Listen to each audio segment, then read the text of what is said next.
Okay. Hello, RubyConf. Thanks for coming. This talk is Dismantling Dystopian Futures with Humane Factories. My name is Anthony Navarre. I am an engineer at HomeBot, where our mission is to empower people to build wealth through home ownership. I'm a tech lead on the Starfleet team. I'll mention a little bit later about why that name is important in the context of this talk. I'm also an amateur home chef and artist. My wife and I live full-time in an RV, and I'm not handy, so that comes with its own engineering challenges. And I'm also a new dad, so he's 6 months old, and so I'm pretty low on sleep like all the time. So this is about to get a little bit weird, perhaps. Apologies for that. The lion emoji, that's aspirational. So why did we choose the name Starfleet for our team? We have a team day exercise that we regularly do within our team, and we decided to rename ourselves. I won't get into the history there, but a big theme that kept coming up in our aspirations exercises, what aspirations do you have for yourself, and what aspirations do you have for your team? A big word that came up time and time again was inclusivity. I grew up with The Next Generation, which is the second series of the Star Trek TV series. But those of you who are familiar with the series, the original series, it kind of broke some boundaries back in the day, and it did some fantastic work, including women and people of color as main characters in the narrative of the show. And that was unheard of at the time. And lots of other reasons why I like Star Trek, but that's kind of one of the ties into what we're talking about here today. When asked about the Star Trek series from the creator, Gene Roddenberry, in Inside Star Trek, which was a documentary interview style that was done in 1976, Roddenberry's creator said that Star Trek was an attempt to say that humanity will reach maturity and wisdom on the day that it begins not just to tolerate, but to take special delight in differences in ideas and differences in life forms. And that really resonates with me. This is our team. I'm really proud of them. We don't actually wear uniforms at work. So this whole inclusivity and a focus on humanity is a real big part of who we are at HomeBot. For instance, when we hire for people, we're hiring for the person that we're hiring, and secondarily to tech skills. We want people who are hungry as servant leaders and inspired when they are learning. And we also make this same bet on humanity in our product. So the loan officers and real estate agents who are our customers, we're making a bet that the digest that we send out to their customers, the homeowners, that yes, of course, accuracy of the data and what we're presenting, that's really important. In fact, that's table stakes. But what's really important is that we facilitate a connection, a human connection between our customer and their customers, that we help them to manage that relationship. So as for this talk, of course, I want to talk about humanity, and I want to talk about how we try to bring humanity to one of the smallest things we do as engineers, and that has to do with our sample data that we use in factories. I really enjoyed Matt's keynote where he talked about, one of his slides was about how Ruby is a human-oriented language. That really resonates with me. So I want to talk about how at HomeBot we're making our factories more human-oriented. How will we apply the drive principle, do not repeat yourself? But not just how we're applying that principle on the code level, but how we're applying that principle on larger operational systems that aren't actually necessarily tied to the code. I also want to talk about how we're using factories in some new unorthodox ways for us that are a little bit outside of the purview of how FactoryBot was set up originally to solve, including UX research and personas. So some of the takeaways that I hope that you guys are able to come away with are, I hope you're able to copy us and apply some of these things to your own data systems. But I hope you find ways to apply other principles to higher order systems. Maybe other solid design principles, maybe something out of this talk rings a bell for you and you're like, I could use the open close principle to how I manage my CI systems. I don't know. One thing I won't do is I won't include statistics or data about how these practices have shaped or evolved what we do at HomeBot. This is more about some things we're trying out and hoping that you guys can get some mileage out of them too. So let's talk about some code. By show of hands, who here has never used FactoryBot? Okay. Who here has never heard of FactoryBot? Okay. So I'll give a very kind of brief description of what it's here for and what we use it for to try to make sure we're all on the even keel here. So you're writing tests for your Ruby code and you need some sample data. One of the ways that you might go about getting that sample data set up is just with plain old active record instantiation. Here I have a contrived example about books. So in this test example, we're expecting this book record to be compelling if the author record has the experienced flag of true. So here we're just instantiating author and book, our active model records. Directly in the test, nothing wrong with it here, but if your system is growing over time, chances are it might eventually grow to look something like this. The book model here has grown over time such that we have all these other attributes that are required in order for that model to be valid. Perhaps we have a title presence check that's needed on book, and that there needs to be at least one publisher, at least one chapter, right? The detail here about experienced, the author being experienced, it's still there, but it gets lost in all this noise. So it's not as clear what it is that's important to our system under test here. So one of the things you might reach for, especially if you've just booted up a fresh Rails app, you might decide, I'm going to use fixtures. Fixtures is something that you can use right out of the box. And you might use a YAML file to provide some canned sample data. Here's a list of some Ruby books that you might find in a books YAML file. And the test looks pretty similar. Now we're sampling that data instead of providing like literal values in the, by instantiating the active model records directly. We're pulling them out of the fixtures data. But you'll notice here that we've lost the experienced true attribute. We're no longer passing it on. You have to kind of keep both the YAML file and the test up in order to know.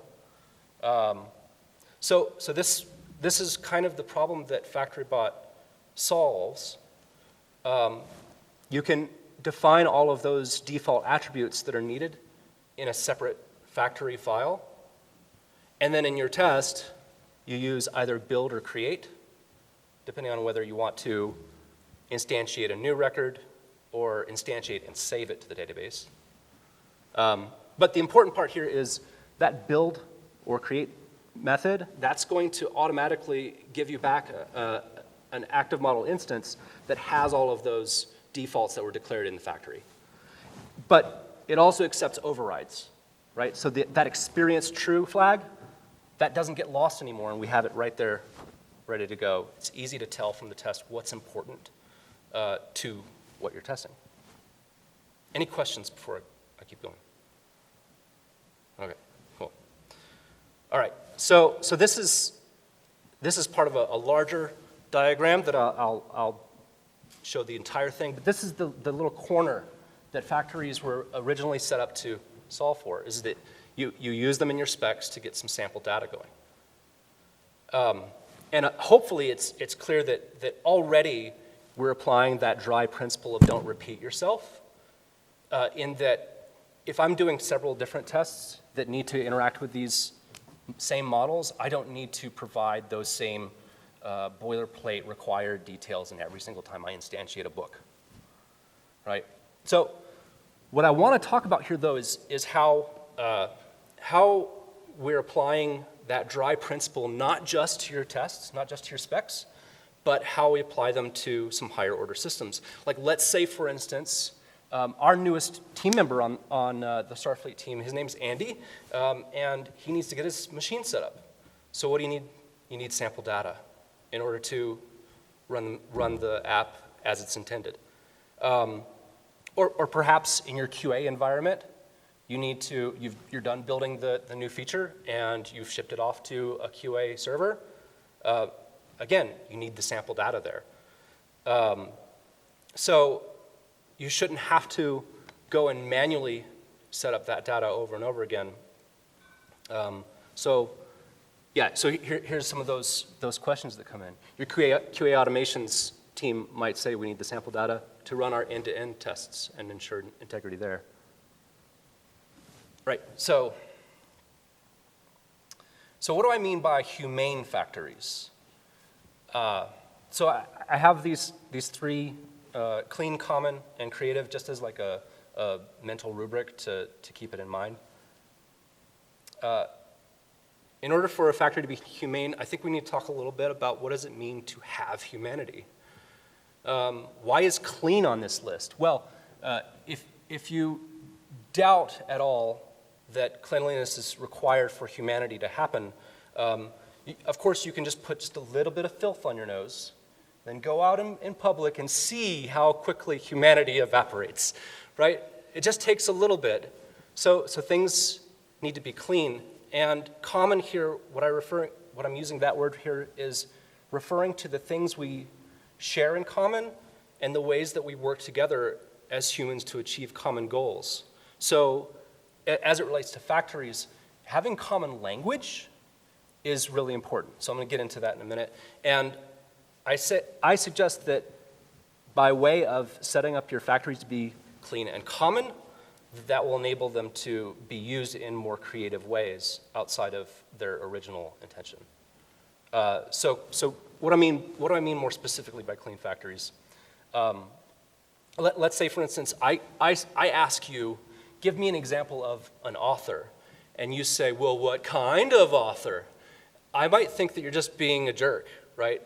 But our systems are even worse if you've got a system that is invalid by default, right? Like if you need to provide additional attributes to create that author, and you didn't provide them, then you're going to get an active record invalid error the moment you try to do this. And that's just rude and lacks humanity, right?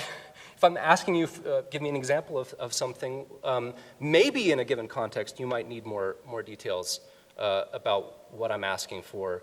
But generally speaking, in order for it to have humanity, I ask you something, go ahead and give it to me. All right, so FactoryBot provides a utility to help us manage this over time. Right in the FactoryBot's getting started on the repo, there's a section on how to do linting for factories. So over time, you don't necessarily need to check these manually. We have a rake task that we run that's very similar to the way that they recommend here. And if any of your factories are invalid when running create or build, this will tell us. So if I've introduced some change to a factory that makes the factory invalid, I'll know right away. Who here has needed to do something like this? Yeah. Right, this is super bogus, right? Like, I just want to be able to get an example of it, and it should be ready to go out of the box. So, moral of the story here, lint your factories. Maybe there are other things that go into it besides whether or not it's valid, in terms of like, maybe there are association dependencies or some other things that you need to consider in your app that are important. But the gist of it here is that it should be really easy to ask for the sample data that we need. And I'll also say that if you have situations like this, where you have a couple of different examples of factories that maybe vary. Here's one where the factory is author with books in multiple languages. This is an opportunity to refactor that idea of with multiple languages, to refactor that to a trait. Here I've called it multilingual, and this is what it would look like to set up that trait in FactoryBot. So just by passing that multilingual flag, the languages attribute on that author model gets populated. Okay. Who here is familiar with Conway's law? A few hands. Conway's law states that organizations' design systems will mirror their own communication structure. And I would like to suggest that this principle is something that we can lean on here, and we can lean on in a lot of different places, but the way that it shows up here for factories is with that idea of common. So what I would like to suggest is if you take the time to match the language that you use with your peers, with your colleagues, to match that language with the language that you use in your code, that will pay off for you in spades. So this also, by the way, means that you shouldn't need to repeat your factory setups in multiple different apps. If different apps need the same sample data, that you should have a means by which to get that sample data into your different apps without duplication of definition. And I'll talk in a minute about how one of the ways that we do that across multiple apps at HomeBot. And so by way of having clean factories that are written with common language, we are free to then use those factories in creative and unorthodox ways. You recall earlier that we've got all of these different places where the sample data is needed for different reasons. So I want to talk a little bit next about some of the other things that come up. Like your happy path is maybe taken care of by way of setting up your specs here on the left, and by way of working with your QA team. Maybe you found out that there are also some edge cases that need to be taken care of. And your UX team maybe has come back to you and said, well, we also need to take care of different languages and locales that, it needs to maybe behave slightly differently. And we need to accommodate for the differently abled. Your security team maybe has come to you and said that we need to make this a little bit tighter of a feature for when a bad actor comes along and tries to hack it. And maybe your sales team is telling you that when they're talking to people who are on the go in the airports and they're using the app on a mobile device, that there are problems there. There's all kinds of these different cases that are outside of maybe the happy flow that you designed for in the first place. And many other that I didn't consider when I was making this slide, of course.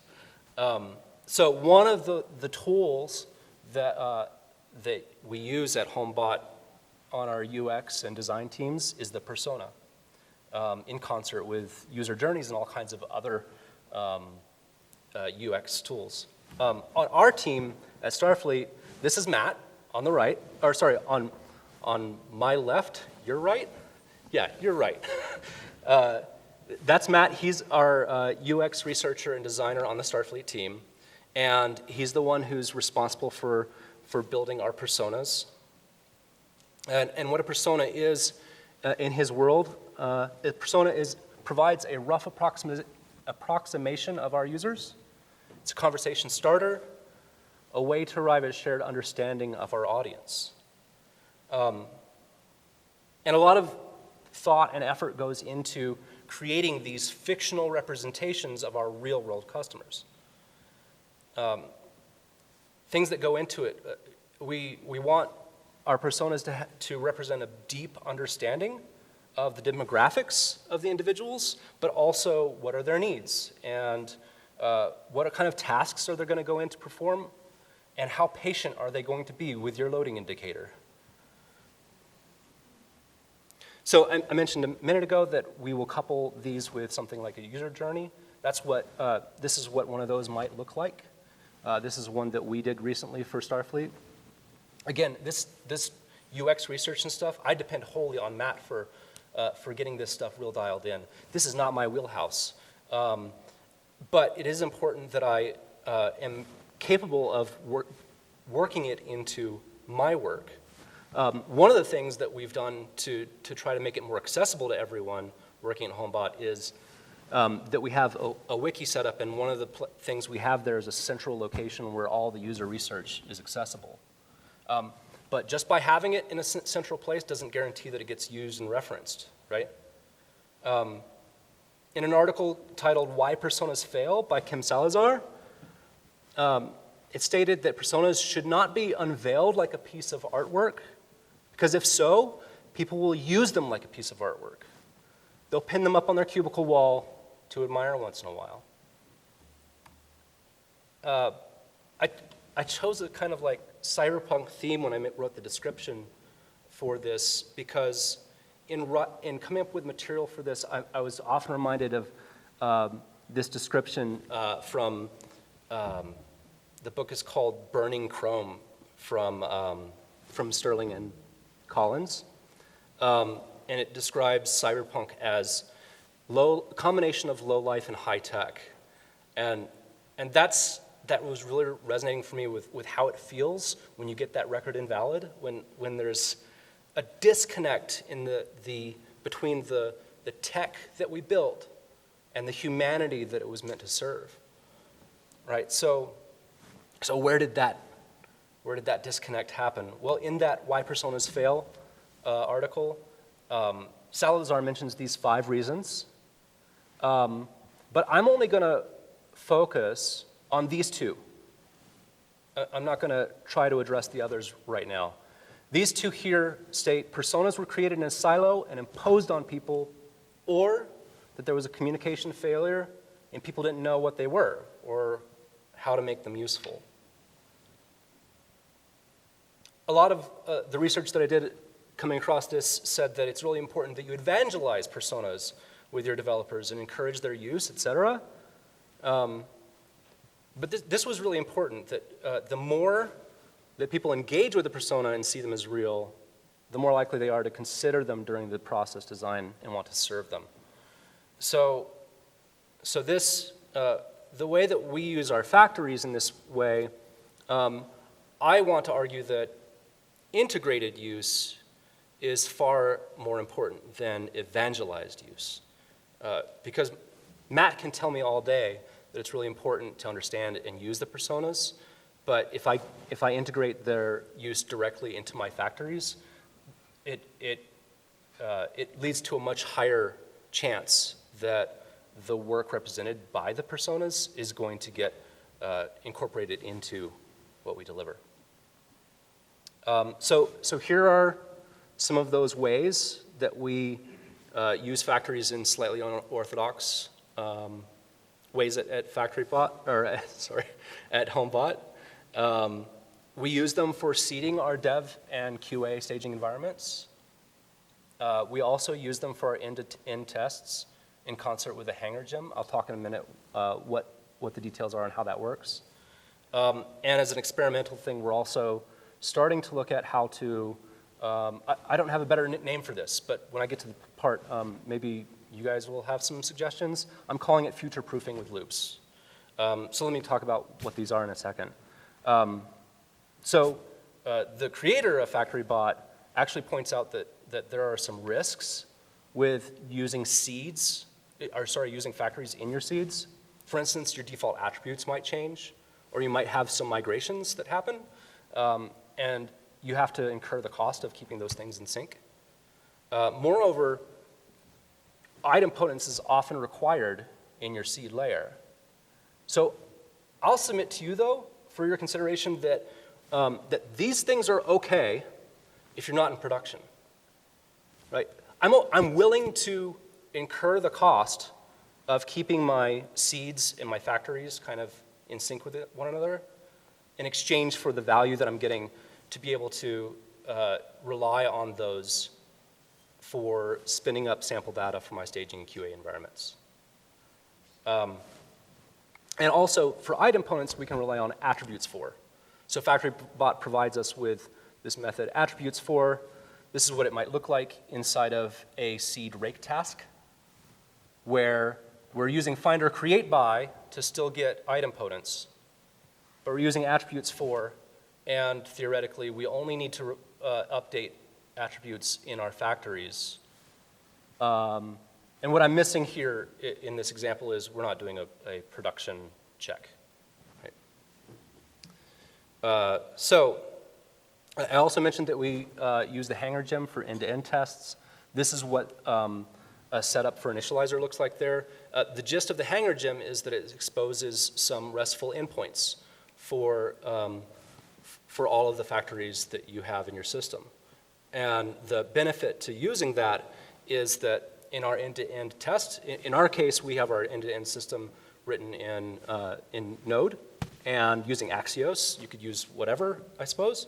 But this is what it would look like where we're exposing a books endpoint, and we might expose a create author method here. That should have been create books. And then future-proofing with loops to allow our systems to grow over time. I don't care where this persona's variable is coming from in your system. Maybe it's just an array. This is very experimental for us, but the gist here is as you add more personas over time, if you add a new persona, then hopefully our tests will break to tell us that the old feature no longer works for that new persona. And doing something similar with separating out the behaviors. So that example that I provided earlier about a bad actor, right? So maybe it's a bot. Here we would expect that we'd have an exception that would be raised if you create an author and they have the bad actor behaviors.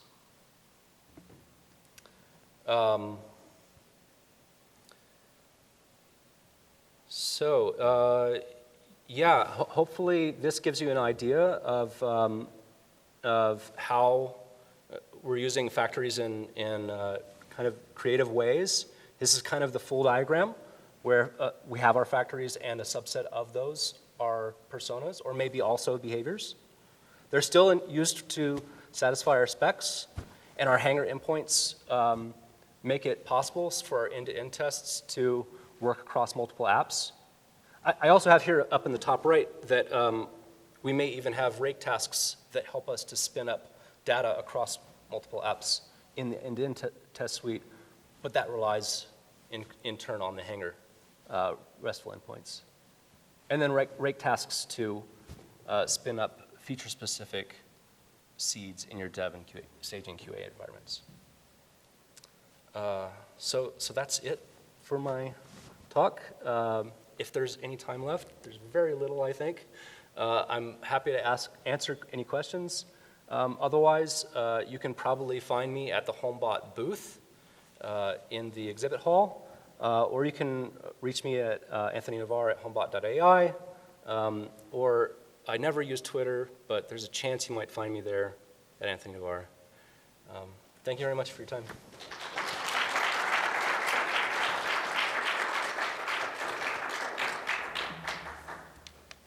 Any questions? Yes. Yeah, the question was, how do we reset seeds when we're having QA do some testing? Did I get that right? Yeah, so you may have noticed that we set those seeds up on rake tasks. And so, of course, we have the typical DB reset. That's always available to us, and then the base seeds to run. But then, hopefully, we've done a little bit of extra work in our planning process to say, oh, okay, for this one, it's going to be a little bit trickier to do QA on this, so we'll take the time to set up a rake task that spins up the data that's necessary for that feature to work as expected.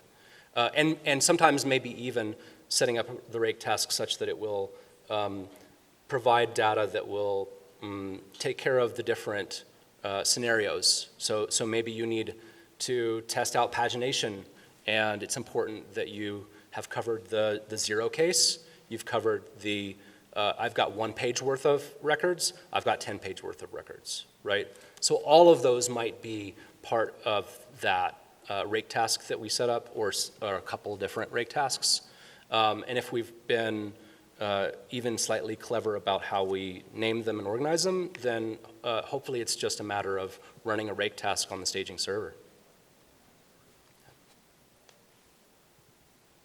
My homebot guys, keep me honest here if I'm if I'm missing anything. Yes, I've got another question back here. The question was how to back out of a scenario where you've got some bloat in your factories, right? Is that fair? And I think that there's definitely digging to do in those situations to try to hunt down. I would be tempted in that sort of situation to try to do an audit of like identifying what are all of the different use cases of where the factory is in use so that we know where we're starting. A quick way to help you get started on that audit is rip out the factory and see what breaks, right? And if you've got really good test coverage, that might be a really fast way to get some early signal on what needs to happen. But of course, if you have less than ideal test coverage, there may be more manual process to do there. After that, I think it becomes an exercise in refactoring. And refactoring as a discipline, I think, is its own set of skills. And I don't think I'm going to attempt to broach that topic here because it feels like that would be its own hour-long talk for me. But yeah, that's some of the initial things that come to mind for me. I hope that's useful. Does anyone else in the audience have tips on that? I would love to know. All right, I don't see any more hands, but please feel free to get in touch with me if you think of any other questions. And thank you again for coming.